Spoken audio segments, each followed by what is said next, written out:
વાત કરીએ દેવભૂમિ દ્વારકાની કે જ્યાં ફિશરીઝના કડક નિયમોનો વિરોધ કરવા માટે માછીમારો હડતાળ પર ઉતર્યા છે।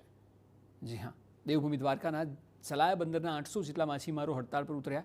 ફિશરીઝ વિભાગ દ્વારા માછીમારો માટે કડક નિયમો લાગુ કરવામાં આવતા માછીમારો રોષે ભરાયા છે।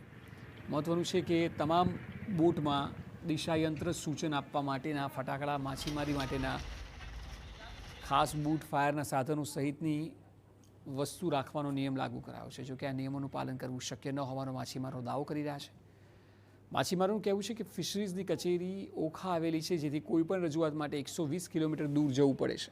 અનેકવાર નવા નિયમો વિશે રજૂઆત કર્યા છતાં સમસ્યાનું કોઈ નિરાકરણ ન આવતા નવા નિયમો પરત ખેંચાય।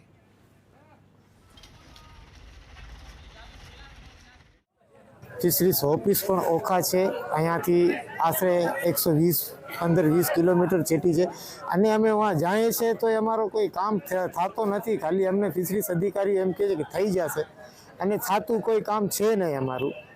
અમારી સરકારશ્રીને એટલી વિનંતી છે કે અમને ફિશરીઝ ઓફિસ અહીંયા ખંભાળિયામાં અથવા સલાયામાં આપો તો અમને થઈ જાય અને એના માટે અમે અત્યારે હડતાલ ઉપર બેઠા છીએ।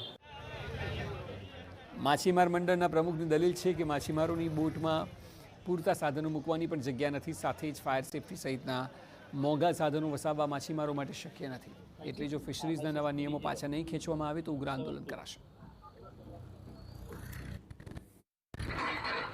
અમે પહેલા તો અમારે માછીમારીનો સાધનો પૂરા નથી રાખી શકતા, એટલી જગ્યા છે અમારી પાસે, તો આટલા સાધનો અમે ક્યાં રાખશું?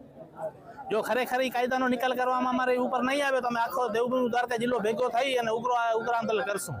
હાલમાં 800 થી 850 બોટ માલિકો છે, બધા હડતાળ ઉપર બેઠા છે સલાયા। વધારે જરૂર પડશે તો અમે આગળ વધશું। હજી વહેલી તકે સરકાર અમારો નિકાલ કરે, જો નિકાલ કરવામાં નહીં આવે તો પછી અમારે આગળના પગલાં ભરવું પડશે।